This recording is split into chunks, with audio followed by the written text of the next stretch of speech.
Welcome to Kitchen Counseling. I'm Chef Tom. I'm your motorcycle riding holistic chef. Today I got my good friend Ralph with me today. You might remember him from the Bikers Barbecue and Brew segment that we did a while back. Did you bring us any brew today? No. Oh man, no brew? I'm sorry. I didn't have any left. Okay. I drank it all. That does not surprise me. What we're going to do today is we're just kind of simplifying everything down today. So we're going to do a variation on a chicken wing recipe. Now, you wonder why we're doing a variation on a chicken wing recipe? Because chicken wings are overrated? No. Chicken wings are great. They're great. And I love a lot of people's comfort food and stuff. I wanted to go down the path of doing some comfort food stuff, especially during this time while we're dealing with this, the global pandemic. Everybody is a little bit out of sorts. Depression levels are up a little bit more. We got to find ways in order to manage our stress and whatnot. And comfort foods is one of those things. It's not the thing. It is one of those things. So I wanted to go down the comfort food path. And one of the other things that comes out of all of this is that whether you're feeding a family or whether you're on your own, everybody's budgets are tight and everybody's trying to stretch their monies as far as they can go.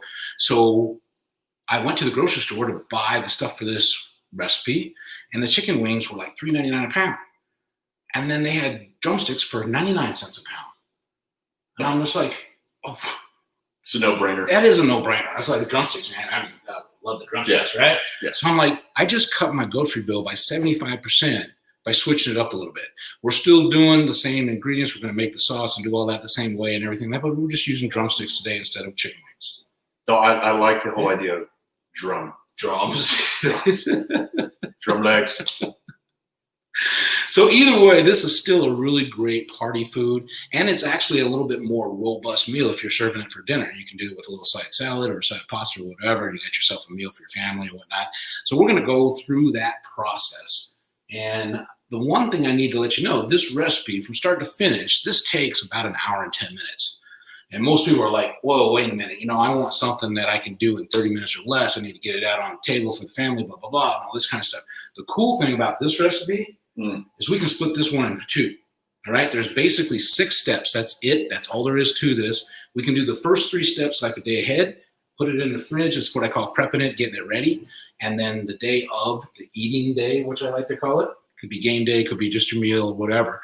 The eating day is you're going to have to be able to finish this up, just refresh it up, finish it off, and then 20 minutes, you got a meal. I like that. So that's what we're going to do today. Yeah. I'm going to walk through those steps. Like I said, there's only 6 steps. We did 3 of them yesterday. We're going to walk through those first 3 steps, and then we're going to start on the process for the last 3 steps, and we're going to do that right here, and then we're going to taste it, and we're going to do some eating at the end. God, I hope so. That's why I got you here. I got 4 pounds of chicken. I swear I'll bring more beer next time. More beer next time. Okay, maybe I'll do more next time. All right. So what you're going to need for this recipe, basically you're going to need a nice, big, large mixing bowl. Okay? That's one of the things. We're going to use it a couple different places here. Then you're going to need a baking sheet tray with sides. And then you're going to need a baking rack. So you're going to put that into your baking tray, and that's going to allow you to place your chicken on here, and all the drippings and stuff fall down, and the airflow that goes around all the chicken is what's going to keep it crispy and nice, just like if you did deep frying for it. We're just not doing the deep frying; we're baking it. So that's a little bit better, right, than like just sitting on the pan, because then you get stuck. Yeah, if you sit it right on the sheet tray. Yeah, they're going to be sitting in the juices, and it's going to be soggy, and they stick, and when you pull them, you lose some of the meat and all this kind of stuff. This way, everything drips down on through onto the pan. You can pull the chicken right off. We can sauce it, and then we can have some good chicken. Sounds good. All right. So that is where we're headed. So I'm going to just step you through the steps we did yesterday. Now, I did this yesterday, just like I said. You can do this a day ahead of time. I'm going to step you through the first 3 steps. They're real basic, and then we're going to actually finish it off right here on the show. So the first one, you're going to take your big mixing bowl, and then you're going to put about a half a cup of a cooking oil in it. Now, I happen to have canola oil. That's what I was using today. The main thing you're using for this, because you're actually cooking it for a long period of time at 400 degrees in the oven, you need an oil that has a high smoke point. It's not going to burn. If you burn it, you just ruin your whole dish. And you need something neutral. So if you got like sapphire oil or even a vegetable oil, whatever, those are all going to be good for something like this. I would stay away from oils that have lots of flavor. Yeah. Now, I typically use olive oil in a lot of what I do, but that's going to actually intermix with some of the other flavors we have here, and it doesn't have a high enough smoke point, so it's going to actually burn, and the chicken's going to burn. So we're going to stick with the canola oil today. So we got our half cup of canola oil in here. We're just throwing all the chicken right in here. That's just to coat it? Yes, we're just coating it. So we're going to do a little flip just to coat it all. We're going to get it all nice and coated, so that's going to help it crisp up in the oven. And then we're going to place that chicken just right onto the rack. Nice rack. I have never had that said to me. All right? Come on. Just say, that's really clean and everything. That's all I meant. Oh, okay. Gotcha. Thank you. I take pride in my sanitary measures. We're placing the chicken on the rack and just stationing it all in here so we get that nice airflow and we got everything going on in there. And then we're going to throw it in the oven, and it's going to bake on 400 degrees, like I said, for 50 minutes. Now, the nice thing about baking is that it is a slow process, and with chicken, it takes a while to cook. You don't have to sit around and wait for it. So it's not like 50 minutes I'm sitting in the kitchen just waiting for that to happen. You can pop that in there in the oven. You can go do something else. You want to go visit, a family member or whatever. You want to watch a TV show. You want to do some chores or whatever. Mow the lawn. You got 50 minutes. Make your bed. So go do something else. Come back in the 50 minutes. Have yourself a timer. When it goes off, check it. Now, what you're looking for when you check it is that you want it to be crispy. You want to be golden brown and crispy. Now, most ovens should be right around 50 minutes. If yours is a little bit off or whatever, you might need a few more minutes. At that point, if you are actually at the 50 minutes and you're needing to put it back in just to get that crispiness, then you basically want to hang around there because it's going to not take very long and you don't want to burn it. So you're going to wait till you get that nice golden brown crispiness. You're going to take it out of the oven. You're going to set it off to the side. You're just going to let it cool for a little bit. Put it in an airtight container, stick it in the fridge, and now it's all prepped and ready to go for game day or eating day. Or just an overall fun day. Or overall fun day. Yeah. Okay. Yeah, you don't need to worry about a football or anything, just to hang out and have something good. Yep. One step I did forget, after you coated that with oil and you placed all your chicken on here, you're going to sprinkle it, season it with a little bit of salt and pepper. That's all you got. It's oil, salt, and pepper on this. It's going in the oven for 50 minutes. Boom, it's done. All right. So now we are at the stage of game day. So we are going to get this ready. So I've got my chicken out here already that I've already got done. And as you can see, I'll show you a couple pieces here. Got a nice little crispy golden brown. We're just placing this back on the same rack. And what we're going to do is we're just going to warm this up. Now, since this is already cooked and it's already completely done, I'm going to let you put some of that on there while I tell these folks here. Since it's already done, we're not trying to cook it anymore. Okay, what we want to do is we just want to bring it up to where it's warm. So I'm going to set the oven about 375, a little bit lower in temperature, and we're going to stick it in there for about 15 minutes and just get it up. Now, while that's cooking and whatnot, we're going to go ahead and make the sauce, and I'm going to show you how to do that. So once you get that on there, we'll get this thing in the oven. I might have to eat one of these. Yeah, you better. I mean, before you stick it in the oven.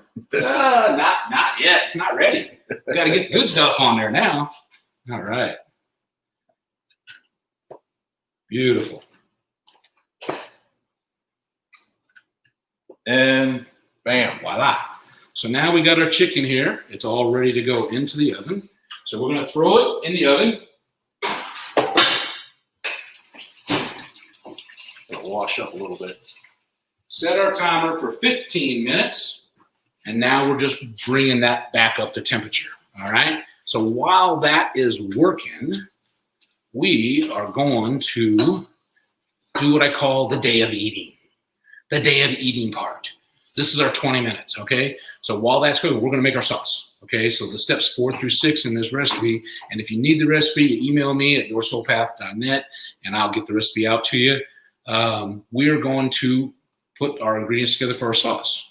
So our sauce contains, we got 1 cup of melted butter. Butter! Butter. Gotta have butter. That's 2 sticks, for those that don't do this regularly. We have 1.5 cups of a grated Parmesan cheese. juice. There we go. We've got 8 teaspoons of minced garlic. Gotta have the garlic. Gotta have the garlic. Oh, yeah. And we got 2 teaspoons of a red pepper flake. It's just going to give it a little bit of spice, but it's not going to be too overwhelming. Now we just give this a little bit of stir, get all the ingredients to meld together. And once I get it all stirred up, I'll show you what it looks like, because this is where our warmed up chicken is going to go in. We're going to sauce it, just doing a little toss like we did yesterday with the oil, just to get it coated. And then to finalize it, we're going to throw it back in the oven on broil and give it a little extra crispy just for a couple minutes. So there is our little garlic, Parmesan, and butter sauce. That looks good. Yeah, smells awesome. Yeah. All right. So too bad we don't have smell-o-vision. Smell-o-vision. Yeah. You work on that? God, I It's like a little scratch and sniff. You gotta talk to the computer geniuses There you out go. there that make all those things. But that's what's sorely missing. Smell-o-vision. Smell-o-vision. I love it. Yeah. People go nuts if they can smell what you do. Yeah, that's Tell them. Well, I get that a lot when I'm here cooking in the house. Yes. People come in, they're like, "Oh my God, that smells so good. What are you doing?" And I'm just like, "I just started." It's just like, we've got a little bit of garlic and onion going on right now, but yeah, it layers and throughout, and it just permeates through the whole house. But that's the smell of love. it is. The smell of love, and you know what? It's a sense memory for me. Yeah. Because when growing up as a child, yeah, I lived in the household. It was Italian household. Yes, it was. Every Sunday, Mom made her sauce. We had spaghetti and meatballs every Sunday after church. I would wake up Sunday morning to the smell, just the pork and the garlic and the onion cooking, and that's my sense memory. So that drives me back. So a lot of these things are sense memories, and we get attached to those, and those actually start becoming our comfort foods because they're attached to some emotional connection. All right. And so that's kind of what this is all about right now, is that I wanted to go into some comfort foods. And the comfort foods for everybody is a little bit different. All right. I have my own, you have yours, and everybody has their own different comfort foods. Yeah. So that connects you to that emotional connection that will actually help lift your spirits and help you get out of that depression and stuff and all that. So just out of curiosity, what's your comfort foods? I like all kinds of things. But one of the go-tos for me for comfort, especially lately, is I love breakfast foods. Breakfast foods to me are like, I sometimes have breakfast for dinner. Oh, yeah. Because I'm an egg guy. Yeah. So there's a sandwich that I like to make, and it's got some Mexican flair to it. I usually get some Dave's Killer Bread, wheat, or you can get whatever kind you want. Yeah. I start off with that. Okay. I just like the way they make their breads. So I toast that. I butter it. I put a little garlic salt on there, so it's essentially garlic bread. But then I go ahead and I get my skillet and I put spinach. You get a big handful of spinach, put that down. Now, and then you get that much spinach at the end. Exactly. That's right. Let me check these. Go ahead. Keep going. Yeah, so I'll break that down and stir it up, and then I chop up a clove and then throw that in there. And then what else do I put in there? Clove of garlic is what you're telling me. Chopped up a clove of garlic, yeah, spinach, and then pork chorizo. And I mix that all together, and it just, you can start smelling it. It's like, you can smell the garlic, you can smell the chorizo. Spinach is spinach. But I kind of do because then it's kind of healthy. Yeah. You got to do whatever makes it feel good for you. Yeah, so then I get my bread out, and I get a half avocado, and I'll slice that, and then I'll just start chopping it up in the shell. I'll just mash it up, throw some Himalayan salt, some pepper, maybe some garlic, depends on how I'm feeling.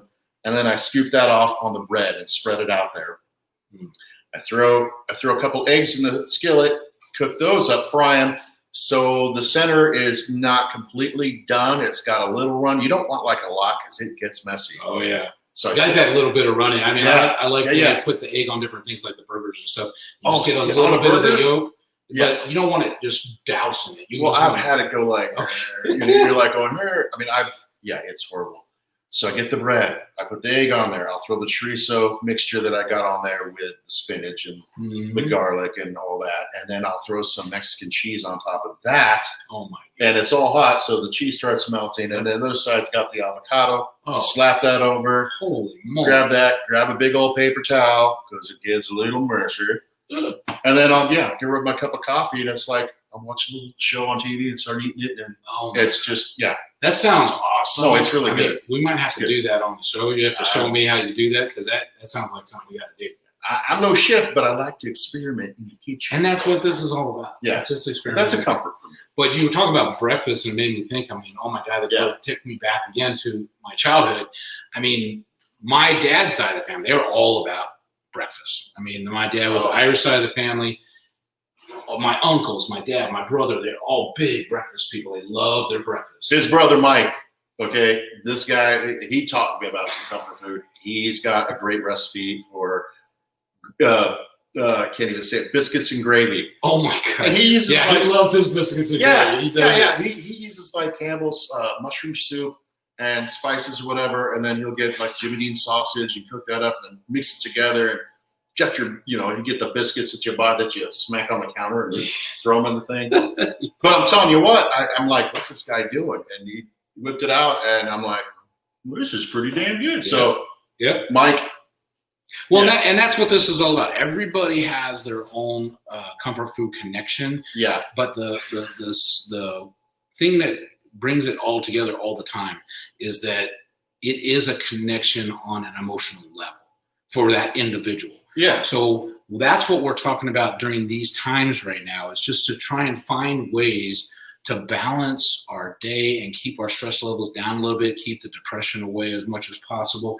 And food is one of those connections that will do that. There are a lot of other things. I mean, I know there's people that, what makes them work, or what works for them is exercising on a regular basis. So they go out and exercise, and that calms them down.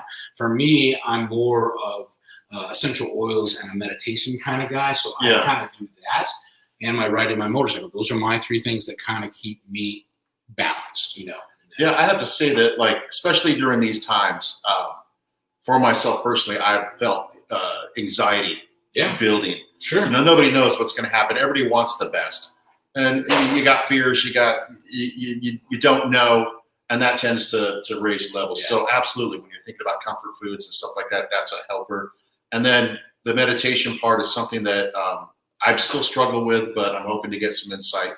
What I find for my deal is how I deal with stress. Instead of just curling up in a ball in a fetal position, sucking my thumb, I got to get out and do something. So there's a hill near me.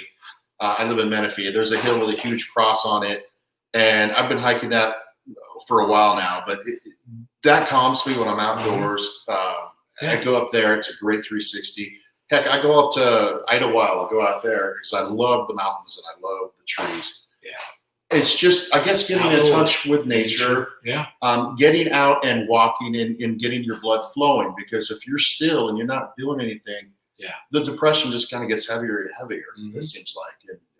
And like I said, for everyone's different. Yeah, exactly. Some people really gravitate to nature, and that's really their connection. Yeah. Others gravitate to like the exercise and just getting those endorphins going and whatnot, and just kind of putting that stress away. Meditation is one of mine, and you mentioned that. The biggest thing with meditation that I like to tell folks is, like, you don't need to be in a special room with your legs crossed and your fingers up and doing all this kind of stuff. You're so worried about the process and getting it all just right that you're not benefiting from the meditation. The meditation is all about calming. Yeah. And what I had to start doing is I focused just on my breath. That's it. You focus on your breath. And you can do this anywhere. You can do this in the grocery line. You stand in a long grocery line, you're going to be there for a little bit. You're standing there, and you start your deep breathing. It's all about the deep breathing. Just letting it out. You will feel your body start to change just by doing that for a minute or two. I've done it when I'm driving. Well, not when I'm driving, but when I'm stopped at a stoplight, you're going to be there for a minute or two, whatever. I'll take some deep breaths and start to calm down. Do that periodic throughout the day. You don't need a session time in order to calm yourself. You can do this in little bits and pieces throughout your day, and focus just on the breath, and don't focus on all the extra stuff to make it just right. It's got to be right for you. See, here's the thing too, is like Tom mentioning this, you know, it struck a nerve with me because he started talking about it just like today, and I'm going to be getting with him talking about the breathing. Seriously, I drive a lot in the business I do. I do a lot of restoration work, and I travel from the Inland Empire to San Diego to LA, wherever the work takes me. And if anybody is from Southern California and have driven any one of those freeways, you know you're dealing with some wackadoos on the road that don't know how to signal. They think it's okay to start shooting YouTube videos while they're driving or talking, or like as they're merging it. Yep. And you know, it's basically life or death. And I've watched accidents happen. I mean, people up here get a little crazy on the road. Mm-hmm. So that is a little stressful. So I will be talking with him as far as breathing, you know, techniques to help calm myself. Now, they're very simple. They're just very, very simple. What I'm doing here while he's talking here is that our sauce is, because it's a melted butter, is starting to harden up a little bit. You can't do that. As that chicken is getting close, the warming of the chicken will actually help, but I am going to shoot it into the microwave just for a few seconds just to get it nice and soft again so that we can actually cook that chicken well. So go ahead. I didn't mean to interrupt you, but I looked like I was a little distracted, and I thought you might be wondering, what is he doing? So that's what I was just going to say, as far as the driving and stuff, I'm definitely not the screamer that some people are. It's like, you effing son of a bear! You know, I mean, I have a friend that does that sometimes, but I almost had to bleep you out there. Yeah, exactly. I remembered. I'm like, oh, what's what I'm saying. So I won't. You know, I won't go too crazy. I mean, the one time I did is actually over here on the 215. Traffic was bumper to bumper. Oh, God, it does get that way. And the person behind us ran into it. Oh. And I mean, I jerked, and I was like, what? And I did. I got mad and I got out of the car. Yeah. And it was this nurse. And she goes, "Are you okay? I'm so sorry. I looked at my phone." And I'm like, "Oh." And she said, I'll give you my name and I'll help you out, whatever. And that felt comforting, but I was okay. I just a little bit, but that was that's a classic example where that level gets high. Yeah. And I'm pretty passive. And taking a couple of deep breaths will actually bring that down. Yeah. The biggest thing behind meditation, and that's what I want to tell you folks real fast before this chicken's done. The biggest thing behind meditation is a balancing of the sympathetic and the parasympathetic nervous system. All right. We live in a fight or flight world. So our sympathetic nervous system is on all the time, stress, but it needs a break. You can't do that all the time. You got to give it a break. The deep breathing, just the deep breathing itself, not all the other stuff and everything, just getting into the deep breathing activates the parasympathetic nervous system. Now that actually will help bring your heart rate down. It'll bring your blood pressure down. It'll start doing that. And you do that just for a few minutes, different parts of the day, especially when you get into that fight or flight mode. Yeah. You help balance those two nervous systems. And that's really what. Yeah, I've never heard of those two nervous systems. So see, again, wealth of information. Yeah, I mean, I could have talked to him a couple of years ago before I started doing the high stuff. But we'll talk about that and go to all that stuff before we have some beers next time. Yeah. Okay? Definitely. So let me check the chicken. Let's see where we're at. Oh, we got 30 seconds. Let's go ahead and throw this. We throw this in the microwave for like 20 seconds. I will do my best. And we will get this chicken out of here. And now we're going to actually sauce it. We're going to finish it off, and we're going to try this out, and I'm going to show you the finished product. So that's going to actually be really exciting here. So while we're doing that, let me get some of this cleared off. So we actually have a nice workspace here. And I'm going to grab that chicken right now. So hang on.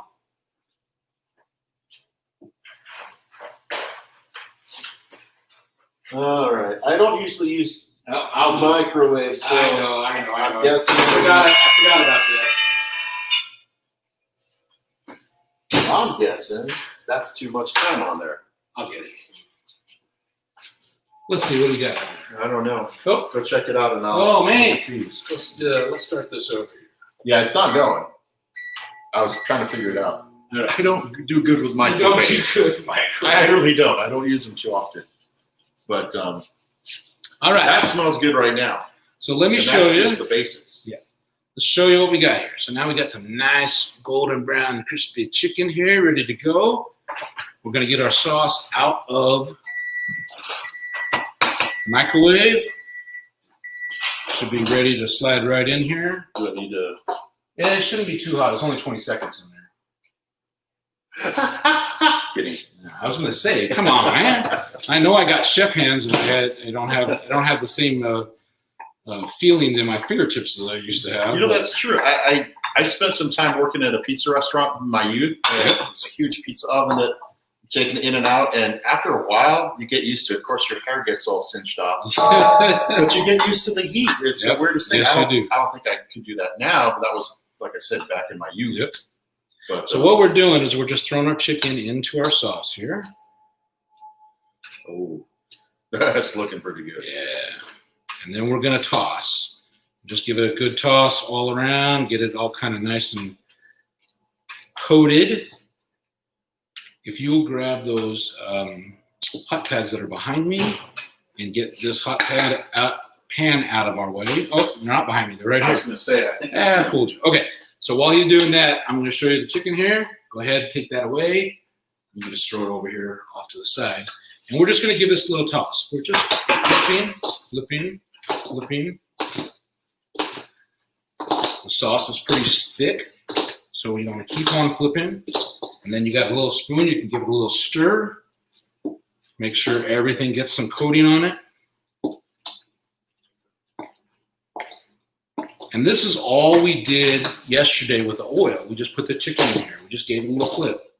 But it even smells good. I mean, I know you're still going to have to do another process, but I can smell it. Yeah. Ooh. Yeah. All that garlic.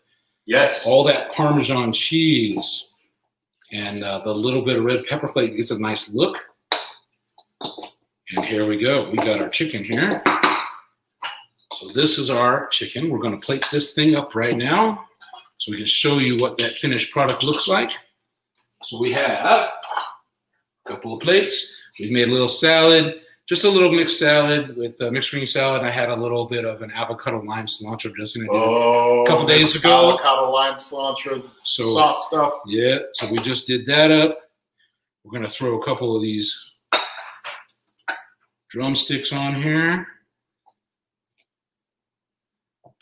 Oh, you're killing me. Just like so. We're going to garnish it just with a little bit of the dry Parmesan cheese, just to give it a little bit extra on top. And a little bit of a chopped Italian parsley.